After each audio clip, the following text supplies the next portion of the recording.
Hey guys, Crafty here from Living in Beta, and today's video is all about exploring the ins and outs of crafting in Cyberpunk 2077. Now, as we know, many of the big RPGs through the ages like to offer crafting as another way to obtain high-level gear. Some games like to really flesh out the system and solidify its need in the foundation of the game, but other RPGs really treat it as an afterthought and you find yourself not even touching it throughout your playthrough. Cyberpunk, in my opinion, is a little of both. The system itself isn't that complicated, but it can make for a really solid addition to your playthrough if you give it the time of day. So we thought it'd be good to outline some handy tips to help you get the most out of crafting itself, and throw in some of our favourite perks and crafting schematics for you to obtain. As always, if there's a specific thing you're looking for, the timestamps will be in the description and the handy video chapters will be displayed on the video timeline. Let us know in the comments, do you think the crafting system is worth it in Cyberpunk 2077? Do you utilize it yourself? And if it needs improving, how would you go about it? But for now, it's time to get into the video.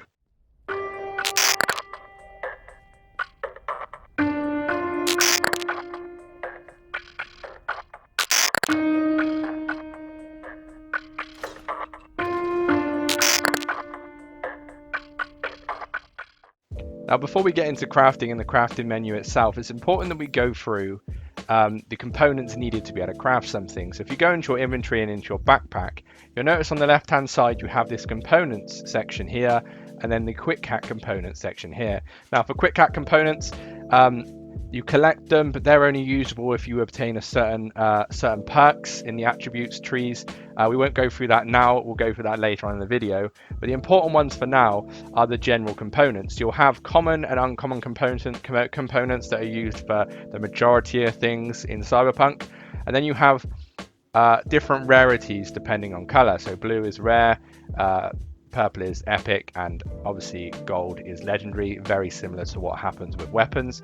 And then you have the counterpart that's the same rarity but used for upgrades. So you've got legendary upgrade components, epic upgrade components, and of course rare upgrade components.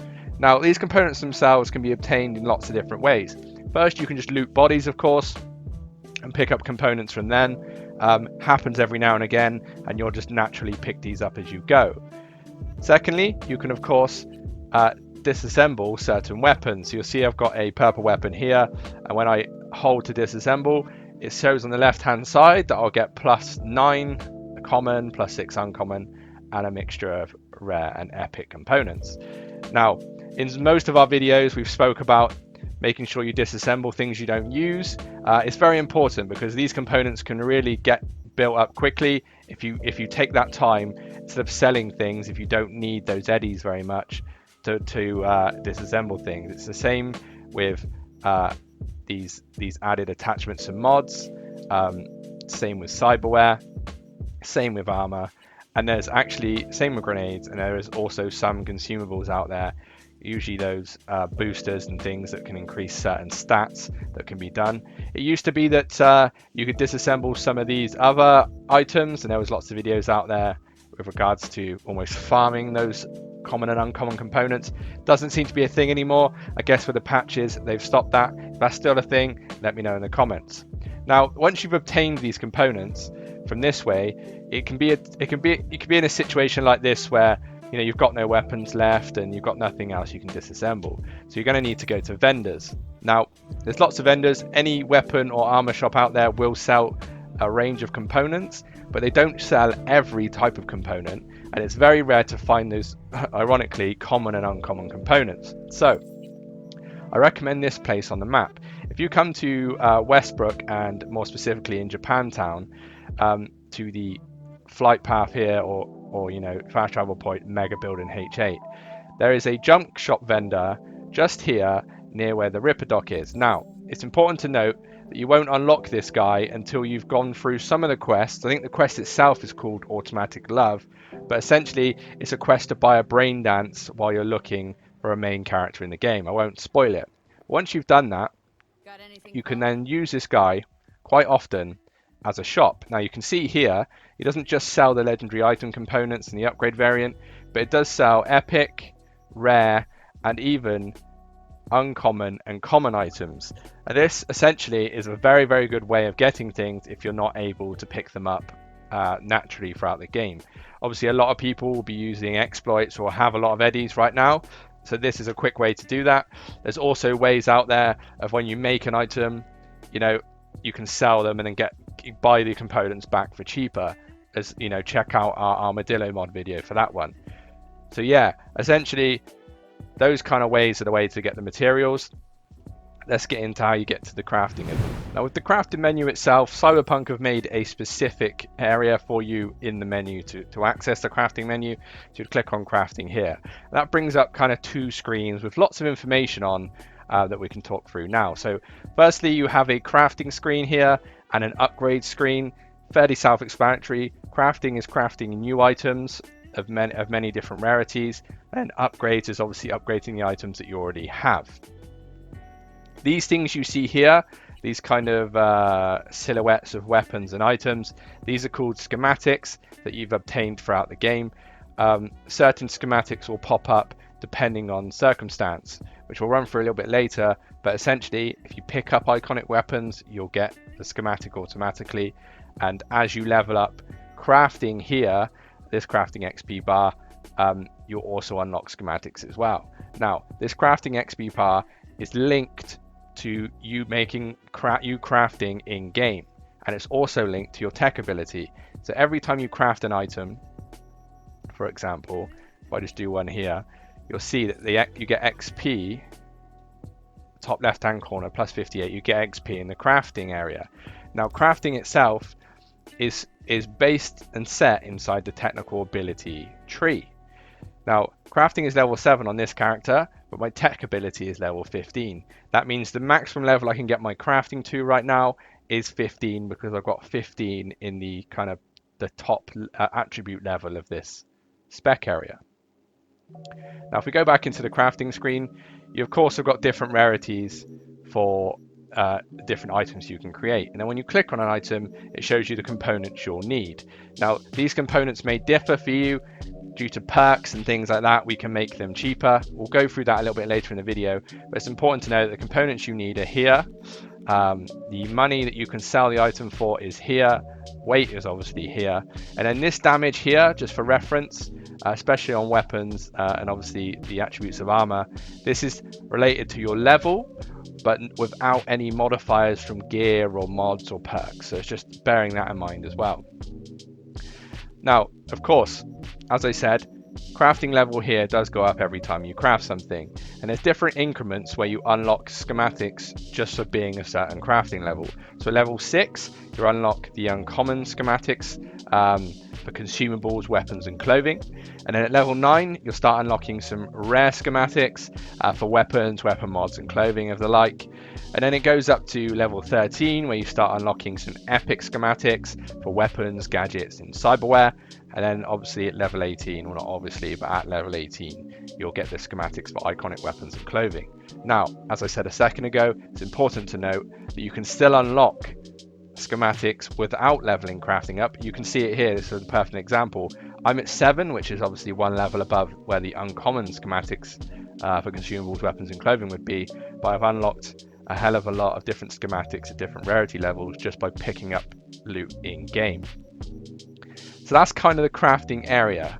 Then you have the upgrades area, which again is very similar but is more related to the items you have. So you'll see here different rarities of items. This is items that's on my person right now, not items that's in your safe deposit box. And then you'll click on an item and it gives you the ability to upgrade it. It will tell you the components here you need to upgrade this item, what the item currently is, and what the base item will be once you've upgraded it. Now for a standard item like Johnny's armor, it's very simple. It's just going to go up in armor. But when you get things like weapons, it goes up in damage, of course, and still maintains the mod slots you've got there. Very similar to blades as well, as you can see. And then legendary armor, it just requires those legendary components to be able to upgrade it as well. So you can upgrade anything in game. The max level you can get to is dependent on the level of your character. So that's the maximum you can level your items up to. Now you'll see as well that with crafting a legendary version of an item, just quickly, I have the epic version of the Satori now on my person, but to be able to craft the legendary version, I would need to sacrifice the epic version and use components. You'll see blocked here if you haven't got the perks to do this, which again we'll run over later. So yeah, that's the crafting menu and kind of the little tidbits of what it does. Let's get into more detail on making items, upgrading, and the iconic upgrade perks out there as well. Now, as we stated earlier, crafting itself is all built around the technical ability attribute tree with 2 perk trees inside. Crafting, of course, is the focus, but there also is engineering in here too if you wanted to double down with perks in there. Now, as for crafting, there's a couple of things to bear in mind with perks. Firstly, there's perks like True Craftsman, Grease Monkey, and Edge Runner Artisan that you need, as you can see here, to craft different levels of rarity when you craft. Now, of course, I haven't got Edge Runner Artisan on this character, needing a level 18 technical ability to obtain. Then you've got Grease Monkey and True Craftsman as well to be able to do that. You won't be able to craft items of that rarity until you've obtained these perks. That's obviously self-explanatory, you just need to make sure. Now there's other perks in here which also accompany these kind of things. So first, Mechanic, gaining more components when disassembling. You can tell it's very, very good. Disassembling is one of the main things you'll be doing to gain those materials to be able to craft. So this is a must-have to have. You also get cost optimization, reducing the component cost of crafting items by 30%. This again is a no-brainer, making things cheaper for you when crafting, and therefore, getting more bang for your buck. And if you're using it in a way to make eddies, it's going to cost you less to make an item that's going to, sell for the same amount. And then you have things like efficient upgrades and Let There Be Light, both reducing the component cost of upgrading items by 10% and also granting a 10% chance to upgrade that item for free, which again is not only reducing the component cost to make it cheaper, but also having that free chance, as we know and love, is very, very handy. And then on that subject, you've also got Ex Nihilo. On this channel we love it. We used it in the Armadillo mod video. This here grants you a 20% chance to craft an item for free. And it's important to note as well that when you craft that item, it's a 20% chance to get that item at a different rarity level. Very, very good must have. And then you see here, I do have an ability here, the passive ability called Workshop, which disassembling an item grants you a 20% chance to gain free components of the same quality and a 5% chance to gain a free component of a higher quality. I fully recommend as well getting 3 levels in this, because if you're someone like me who doesn't sell things and disassembles everything, this is just going to add more components to your pot. Now, we said this in the beginner tips, and it's important to mention again, scrapper is something you really want to avoid. Junk items are automatically disassembled. Now again, I said it before, it really does seem on the outset that it's a solid perk, but it does restrict you and automatically disassembles things that you may not want to disassemble. There's a lot of junk items out there that sell for more and are worth more than the components that you actually get. So that's perks. Now, alongside these perks, it's also important to mention that in the intelligence tree, there's actually perks in here in quick hacking that allow you to use those quick hacking components that I talked about at the start. You've got yourself Hacker Overload, unlocks crafting specs for epic quick hacks. You've got yourself Bart Moss's Legacy, unlocking crafting specs for legendary quick hacks, which obviously is important. And then School of Hard Hacks, unlocking crafting specs for the rare ones. Now, if you're someone that does use intelligence and has a high intelligence and quick hacking is big for you, having a character that's high intelligence, high tech could be really cool as well, and slightly meta in terms of the Cyberpunk universe. Making use of these and being able to upgrade and craft those quick hacks is obviously excellent. Now, one of the coolest things about Cyberpunk 2077's crafting section is being able to pick up items in game that are iconic or are necessary for that character or circumstance that you're in, and automatically getting the schematics for it in your crafting window.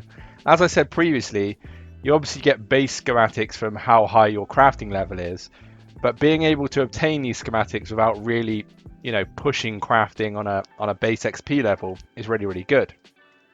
Because if you think about it, when you go around the game and you find that legendary item, you I don't know, you can get at least for me, you can get that kind of worry of, is it going to run out of power level depending on your level? Is it going to be worth it towards the end game? And having a crafting section to that iconic weapon really increases the longevity of it overall. Now, to go into a little bit more detail, let me explain. So you'll see here I've got the Satori weapon, which is the katana that you pick up in the first quest. Now, it currently does 1300 DPS with all my modifications from perks and armor, etc. And I kind of leveled this up to epic, maybe level, I think probably in the 30s I was when I did that. Now, if I go to craft that right now, where is it? Right here, the Satori right now, if I crafted it without, remember this number here doesn't include my armor mods or my perks. If I craft the base level of epic now to match the one I've already got, it would already be a higher DPS than what the one I've obtained is. Because Cyberpunk does this, again, unique aspect to the game where the level that you create things or the level that you purchase things is the level that the weapon damage will stay. To a certain extent, of course, you've got the upgrade button, but what I mean by that is the base numbers will be at that level depending on your level. So this is a level 50 Satori epic rarity with a base stats of 1419, which is already better than an upgraded Satori that I did in the high level 30s. So again, I did say this in the beginner videos, but I think it's essential to add here. When you're crafting things, unless you really need that item right there and then, I think it's important to wait to level 50 to really make your character at its optimal power level. And that goes hand in hand with crafting in general, because you want a level 50 version of that weapon more than a level 25 version of that weapon that may tick you over for a few levels, but really you'll get a more added benefit for the same component cost at a higher level. So it's important to note that. Now, on the iconic front, just to mention, if I wanted to make a legendary version of the Satori, for example, I would not only need the legendary perk to be able to do that, but I'd also sacrifice the epic version I've got already. That's just something they do with iconic weapons. Again, very handy, and it doesn't necessarily matter because you're not going to want to keep the lower rarity anyway. It's not like you're going to be using both. Now, with upgrading, as I said, this also makes items very relevant, because you can then almost, if you like a certain item and want to stick with that, you don't have to go out there and buy the best item. You can upgrade the one you've already got. So if we take the Satori again, for example, if I wanted to upgrade it at its current rarity level, it would cost these components, and you can see the DPS increase here. Now, these stats here are what come with the weapon. Bear in mind the mods that I put on it will be the same as they were. Now, you may see here that upgrade kind of makes you think that, okay, I'll upgrade this epic one to legendary. No, you need to craft that legendary item first and then upgrade the legendary version. You can see here with armor, you can upgrade legendary armor as well. You just need the components to do so. Very, very good. So yeah, very handy. Makes gear you've got, not only crafted gear you've got be relevant no matter what level you are, but new gear you pick up, having the ability to upgrade it really makes you be able to, stick with a set that I've got now. The set on my character, I think she looks awesome. I like the way she looks. It means I can keep this gear no matter my level and just keep upgrading it if I want to increase that armor. Very important. Now let's get on to mods and consumables. Now, with mods and consumables, this is where the game can really be min-maxed to kind of cater for what you need at that time. With consumables, for example, if you're running out of those ability to heal yourself or boost your stamina, things like this, you can craft those items instead of having to find them, which is very, very good.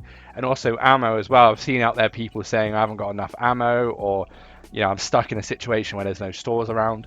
You can just craft that ammo as well, which really makes almost anything possible in Cyberpunk in terms of crafting. And it's the same with attachments as well and mods. And these things is where I was going to go through like schematics you need and things like that, but I don't really think there's much outside of mods. And more importantly, you know, the Armadillo mod. We made a video for it. I'm going to put a link in the description. But this mod here really, as you can see top right hand corner, can increase your armor, and it really does scale nicely off some of the perks. Now, being able to have these ones, increasing your carrying capacity, you know, reducing that damage from negative status effects, increasing that crit damage, increasing that crit chance. These are all things that can really make your armor even better, and in turn the stats on your character are amazing. And I think these are almost a bigger deal than the weapons themselves. You're always going to pick up legendary weapons, and those legendary and iconic weapons. I think that's kind of the best way, you know, to get those schematics, of course. And it's the kind of it's kind of an opinionated thing on what kind of class you are and what kind of weapon you find the favorite. But these ones are always reliable no matter what spec or class you're playing. Having that increased armor, having that reduced damage from negative status effects, and having those crit chance and damage increased is massive. And making use of that, you know, ex nihilo perk with the ability to get it up to epic level, increasing those stats even more, it's just really beneficial. And I think mods may have been slept on a little bit when it comes to crafting. It's something that I think you really need to utilize, because with the ex nihilo perk, you're creating these at a base component level, really not very costing much. You can craft them, get lots of different versions, and then make eddies off them, or, you know, just disassemble them again for components. So mods, very, very handy. Consumables, very handy as well. And then in general, just having that weapons and armor is always good. Now, I've never really seen much armor out there that's great to craft. If I'm honest, I find armor from shops that I make the most of. But don't get me wrong, there's obviously great ones out there. You see this iconic item here, a replica of Johnny's samurai jacket. It's probably one of the only things that I would craft if I was recommending anything, because it means stuff to me. You know, it's iconic, and it's got a meaning for me in game. But any things that, you know, and the same with Johnny's aviators. But the base things of just these like Galaxy t-shirts and things like that, I've never really cared about. I've only ever cared about armor that I've seen and like the look of in armor and weapon stores. So yeah, that's crafting. Now, of course, that was just a whistle-stop tour of crafting in Cyberpunk 2077, and our little hints and tips out there to really help you get to grips of how it works. There's lots more to it, and there's plenty of videos out there that can give you potentially a more in-depth guide, but I think we've gave you a great foundation here of how to make the most of the system itself. As we said at the start, let us know your thoughts in the comments. Do you use crafting a lot? Is there items out there that are a must-have? Are there mods out there that are a must-have?